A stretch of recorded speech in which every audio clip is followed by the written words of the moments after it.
Hello my friends and welcome back. I'm Chiscool Gaming, and in today's video, sponsored by the makers of Civilization Eras and Allies, we're going to talk about how to build a control or DPS style army. I've actually got 3 different methods that you can use, 3 different ways to dominate your enemies with this archetype. So if this is the sort of thing you like, consider subscribing. This video is a part of a series.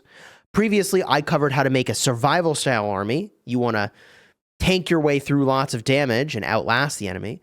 I talked about how to build a combo army, where you go in and you synergize with basic attacks, their frequency and getting extra basics and then triggering a bunch of stuff.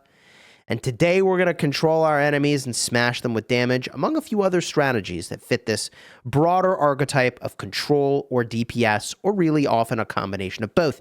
And if you haven't already downloaded the game, you can use the link in the description. Thank you again to the makers of the game for sponsoring this video. So, what's a control DPS style army? Why are you showing this on screen? Well, I mean, this army, which we're going to talk about in just a second, is sort of the pinnacle of one of these archetypes that we'll talk about. But control means that we're shutting down the enemy's plan. We're disarming them, we're silencing them, we're debuffing them. And damage is very understandable. You just want to amp up the damage as much as possible, and there's several ways to go about doing that. Now, this style of army was my number 2, I think, best contributing army in this last season. I'm in Season 2 currently in Civilization Eras and Allies. And although this is not my report with my army, which we're going to talk about, I used Sandana, Alexander, and Gudit as my pairing. But the 3 different archetypes that we'll talk about today that fit within control DPS is, first of all, just straight damage control. Then we'll talk about an active skill synergy. Then we'll talk about a damage scaling approach. We are scaling, baby. So let's start with method number 1. And again, subscribers know you can use the timestamps, jump to whichever part you'd like. But the damage control combination, best exemplified by this combination I have up on screen, leverages the Kin-Emperor bond and works by applying control effects and following it up with big damage to take out your opposition. In order to explain each of these archetypes, I think it helps if I go slot by slot and talk about what you put there. So let's start for this archetype of just straight damage control by talking about the captain slot. The captain slot basically serves as your main damage dealer. In this case, BQ is in that slot. And they need to have a very high range. They need to do big damage. They ideally have follow-up conditions after debuffs or active skills have been used. And the hero ideally is applying its own debuffs onto the target. Now, obviously, there's 2 different ways you could go here. You can go with an attack damage captain or an int damage captain, which is going to influence the things that you choose to go with the rest of the army. So if you're going with the attack route, which is what this particular army has done, you've got several options that are great. BQ, Sandana, William Wallace, Mansa Musa are 4 great options. If you're going the int route, you could use Napoleon, Charlemagne, or in this case, QSH, move him out of the center spot. You could put him in the captain spot as well. And that would work for an int damage captain. So what sort of skills are you putting onto them? So for an attack damage captain, you can see here Ever Victorious is on here. And this is just like so on plan with what we're up to. Prepare for 1 turn and deal damage to all enemies. And then deal damage to random enemies again. So just like straight damage. You've got Arrow Storm. Prepare for 1 turn. Deal attack damage to 2 enemies and reduce the combat attack, defense, and int. And if they already have a debuff, hit them with more damage again. And when you combine that with the main skill on BQ, when an enemy hero is controlled, before being able to act on their turn, there's a chance to deal damage to them. Insane. Now, there is another skill that is really good here that is not obviously applied for this particular setup, and that's Meteor Shot. And another skill you could use is Unbeatable Warrior, which increases attack crit rate and crit damage. So the other route for amping up your damage is to go crit chance, crit damage. Straightforward, right? For int, we're going to have very similar things here, but let's just showcase some of that really quickly. So if we go over to skills, and we talk about some of the int-based skills that you could go and use, one of those is going to be Brains and Brawn, which is very powerful. Let me get that here. Oopsies, misclick. Brains and Brawn makes it so that You deal int damage to 2 enemies and reduce the target's combat damage affected by int for 2 turns. We've got Total Conquest, another skill that has really gotten a lot of use. Let's see here. Oh, here's Meteor Shot I was mentioning earlier. Here's Total Conquest. Prepare for 1 turn, then deal int damage to random enemies within range 5 times. 40% chance for each hit to reduce the combat attack and int. So you see here, it's like damage and debuffs, damage and debuffs. Here's another good one, Scorching Sun for an int damage captain. The other thing that you can use is Insightful Prediction, which increases int, crit rate, and crit chance. So this is the counterpart to Unbeatable Warrior, but for an int-based hero. And there you go. There's your captain slot sorted out. It's about dealing the damage. Now, the center slot actually does want a lot of the same things. Big range, big damage, ideally big debuffs. And there's a couple heroes here that I think are really good choices, besides obviously the sort of QSH setup I was just showing you. If you wanted to go with an attack-based route, okay, in the center, there's a couple heroes that I'll recommend, and I'll show these from the recruiting screen. We'll just go over here and show this. So one option would be Miyamoto. Here's Miyamoto. His main skill, deal attack damage to 2 enemy heroes 1 time. If they're controlled, inflict them with Impair. Also extend the duration of the control effects. You see why this works really nicely? The one that I used, Sandana, and I'm almost certainly butchering pronunciations here as I go about this. It is what it is, y'all. I'll do the best I can. When allies successfully use an active skill, silence or disarm a random enemy. If they're already silenced or disarmed, do a bunch of damage. And El Cid. Let's find El Cid. Unrelated. There was a El Cid TV show that I watched that I don't know if it actually has great historical accuracy, but was a cool show. All right, here we go. El Cid. Prepare for 1 turn, then deal damage to 2 enemy heroes. I mean, it's just a big damage route here, rather than the debuff-related synergy, all right? For skills, you're looking at Last Resort, Retaliate, All-Out Assault, and Balanced Fighter. Ideally, your center is kind of unimpaired and able to act first. All right, then there's the int route. So many ways to go about doing this. If you're going with the int route for your damage center, you're going to want to disrupt the enemy by applying debuffs in the tactical phase, or have int heroes that work around engage damage. So QSH is like the all-star for this, okay? His main skill during the first 2 turns, inflict 1 or 2 of the following effects on 2 enemy heroes for turn 1. Disarm, silence, disorient, and deal damage for each unique effect that is inflicted on them. Other options are Cleo, Sun Tzu, and Zishi. Now, where this gets interesting, and what makes this slot different from the captain slot, the center position, is that the types of skills you can apply here, I think, are more widely ranging. You can use engage skills in the tactical phase to increase your army's damage output. Expert in attack increases 2 allies' engage damage dealt by 30%, and Overwhelm increases 2 enemies' damage taken by 30%, affected from int. It's engage damage taken.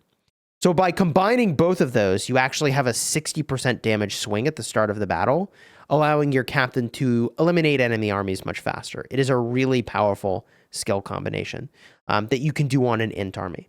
All right, now we move on to the Vanguard slot. And what I showed you was Meng Tian in that first army, right? BQ, QSH, Meng Tian. But what you want in the Vanguard slot is really high defense stats so you can take a beating. And in some cases, you can go more aggressive with some attack stats, but the hero in this slot needs to be able to take a beating and disrupt the enemy in some way, typically, to perform well. So I mentioned Meng Tian. Let's pull him up really quickly and talk about his skills here. Increase own combat defense and also silences the enemy heroes and increase their damage taken. If the enemy target is already silenced, disarm or disorient them for 1 turn instead. So obviously powerful and fulfilling everything I was just talking about. Oda is another option here. He's got really high defense, reduces enemy stats when active skills are used. Perfect for an int setup, all right? Skills in this slot are going to be based on your goal. So let's go back to that army I was showing you, and let's see what that particular player used. But I have several in mind that I think are incredibly powerful. So we're going to scroll on back to my saved reports here, zip on down, and here it is. So what are they using? They use Guardian Sword and Total Blockade. I think that Guardian Sword is a really great example. Total Blockade is also on my list. And when you use skills like Preemptive Action or Total Blockade, your goal is to basically silence or disarm an enemy really fast. So during the first 3 turns, chance to silence 2 enemies cannot be erased each turn. Trigger rate reduces this effect by 25% each turn. And you can also use skills that grant counter, that deal damage back when you're hit with a basic attack. That's like the damage route. So like Taunt, Protection, Evasion, or Unstoppable, or buffs that you're looking for. So when we get a look at Guardian Sword, during the first 4 turns, reduce passive damage dealt by 50% when deployed as a Vanguard and become unstoppable. When taking damage, 30% chance to remove all of own combat debuffs and increase ally captain's combat attack and int by 35. So you're kind of setting up for that big damage and getting tanky. Chilling Army, Smooth Talker, Desperate Counter, Guardian Sword, all really strong in that Vanguard position. All right. And now you can see why the Kin Emperor Bond is strong. It combines all 3 of these elements. Big debuffs with conditional main skill that does big damage when the enemy is controlled. And just to show that to you, all right. Gosh, the titles here are nuts. Let's go get a look at the Kin Bond real quick. Easy way to do that. Just go over here. All right, rewards and odds. There we go. Let's talk about the bonds. The Kin Emperor Bond. After battle begins, stun 1 enemy hero for 1 turn. Yet another way to control what your enemy's up to. And ideally, a bunch of other stuff can trigger as well off of that, I think. All right. So if you're going with an attack army, I've showed you the BQ, QSH, Meng route. If you're going the int damage route, Charlemagne, Sun Tzu, and Oda is a good way to go. All right. This brings us to method number 2 for building a damage control army. Let's talk about how you do this. Okay. And what you could do. I suppose you could just copy the combination and call it a day. Depending on the mood you're in, that might be what you're here for. But I'm going to pull up a Trajan, QSH, and Joan report. Here we go. So this is an army style that capitalizes on active skill triggers and skipping their preparation. So damage armies are typically dependent on strong active skills. How do you make that army more insane is you get more of those to trigger and you do them faster by removing the prep time to deal damage. And there are heroes that can do this for you. This is an ideal example. So why is that the case? In the captain slot, you can see that Trajan increases damage dealt by active skills. He ignores the target's passive defense. When using offensive active skills that require prep, you can skip the prep. Seems pretty good. All right. QSH, we've already talked about, but he has a chance of disarming, silencing, and disorienting. And then Joan is an interesting addition. When 1 to 2 random allies fail to trigger an active damage skill each turn, you have a 100% chance to grant them an opportunity to trigger the skill. Increase combat damage dealt this turn by a percentage.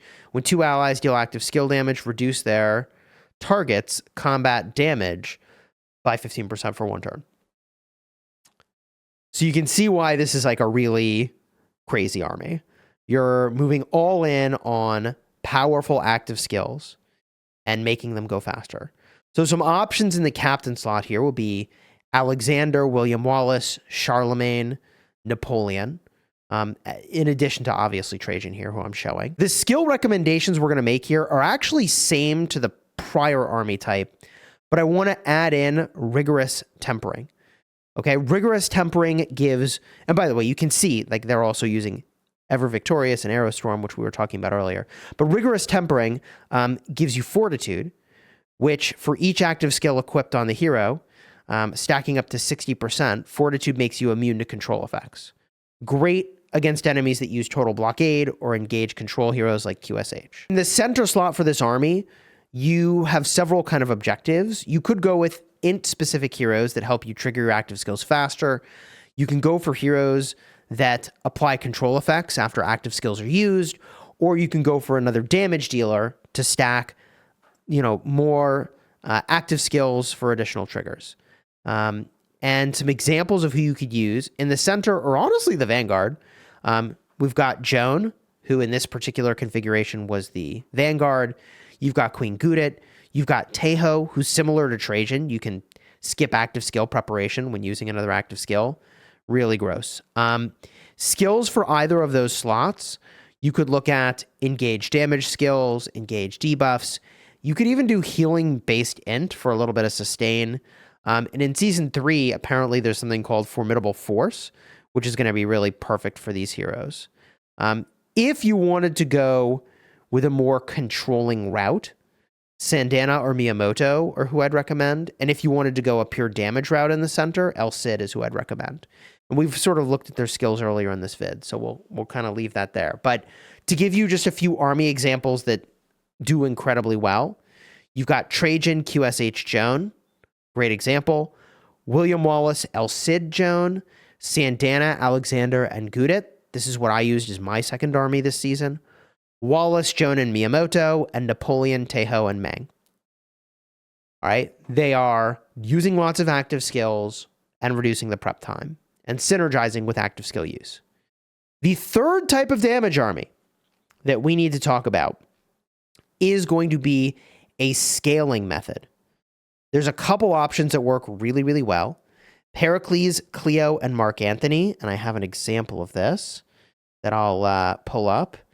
And also Pericles, Sun Tzu, YSS is a really good route. So let's go with this route.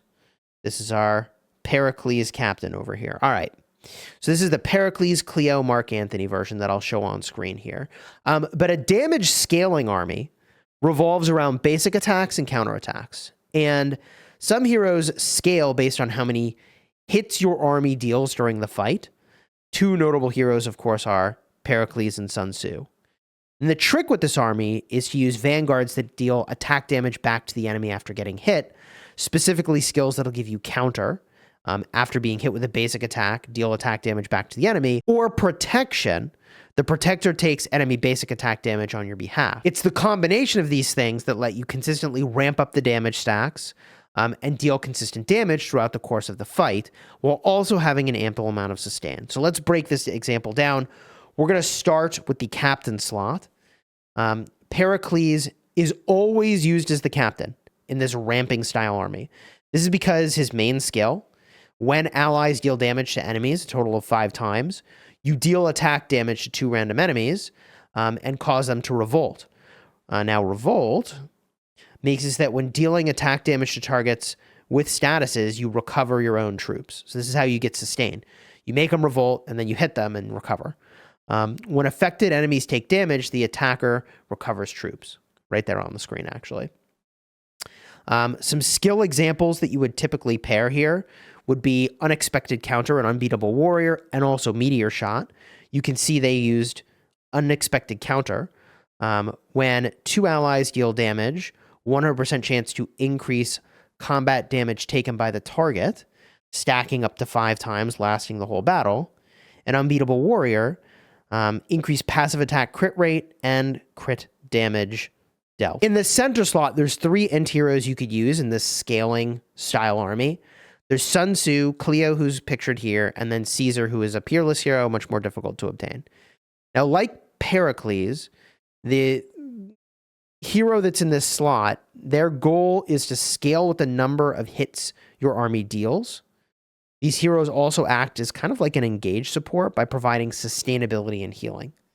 So there's a lot of skills you could use here. I'll show you the ones that are on this one, but Fabius Tactics, Battle Ready, Precision Strike, Deterrent Defense, From the Front Line, all really good choices. If we get a look at Cleo's main skill, during the first 3 turns, reduce all male heroes' engage damage dealt and increase their engage damage taken. And from turn 5 and onwards, when all ally heroes take damage, deal int damage 1 time to 1 random enemy within a range of 4. And this effect can trigger 2 times per turn. So you're getting extra procs of damage here that are hopefully by this point in the fight scaled up pretty meaningfully. If we get a look at what these skills do, Fabius Tactics, during the first 3 turns, reduce 2 allies' engage damage taken. So you're getting more tanky. And over here, Battle Ready, revitalize 2 allies. The first time, target allies' troops fall below 50%, reduce their combat damage taken, and at the start of the turn, recover your own troops. So this is very much a survival role as you're scaling up. Now, the Vanguard slot, if it feels to you like the center had a lot of, I don't know, not as much impact on the outcome, you're right. It's the Vanguard that makes or breaks this, okay? Mark Antony is the best choice for this army. And this is because his main skill works a lot around taking hits and dealing damage back to the enemy. You have other choices. Like your number 2 choice here will be YSS. Although he's classified as like an attack damage hero, his main skill works in a way that is similar. You deal attack damage back to the enemy at the start, ramping up the sort of damage stacks. But let me show you Mark Antony here. So you reduce your own damage taken. And after taking damage, reduce this skill's damage taken reduction effect, unless it's already reached the maximum value of the initial effect.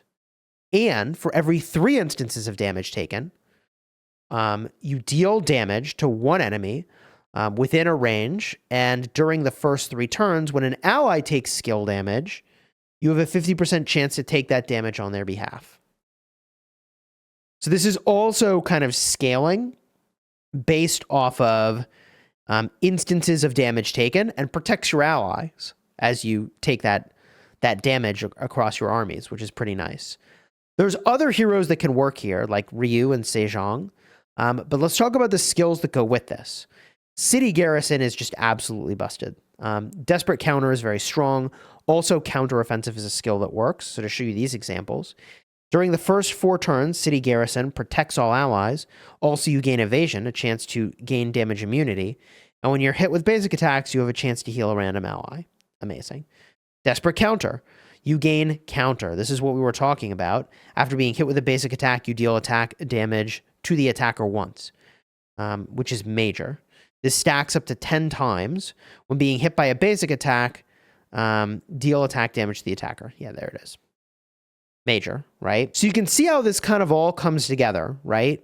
Like the combination of these heroes is making you live long enough to take a lot of hits, and as you take hits, you dish more hits back out. Something important to keep in mind, though, if you build this style of army, first of all, never use preemptive action with a damage scaling army type. It prevents enemies from doing basic attacks, which is going to kill your strat. And applying the correct skills is really crucial here. You need to make sure you're always using skills that deal damage back after receiving a basic attack. Anywhere you can take a skill like that, in my opinion, that's the way to go. Whew. So I know this is kind of like a detailed video, and we covered a lot here, but a lot happened in this last season, and I learned a lot about like some of the different archetypes that can be used. We've talked about the combo style armies in the prior videos, the survival style armies. I'll have cards for the end screen for both of those styles of armies. And now we've talked about 3 different types of damage armies that are super powerful. Just straight damage control. We talked about just now the scaling style. And then before that, we talked about the active skill synergy. This is what I've seen work, but I'm very open to your thoughts down below. I mean, I think a part of what makes this game and this style of game interesting is that it's very much customizable what your armies do. So people are still probably going to come up with new things. And when that happens, I'll make a video about it. So consider subscribing. And if you haven't already downloaded, you can use the link in the description to download Civilization Eras and Allies. A thank you again to the makers of the game for sponsoring this video.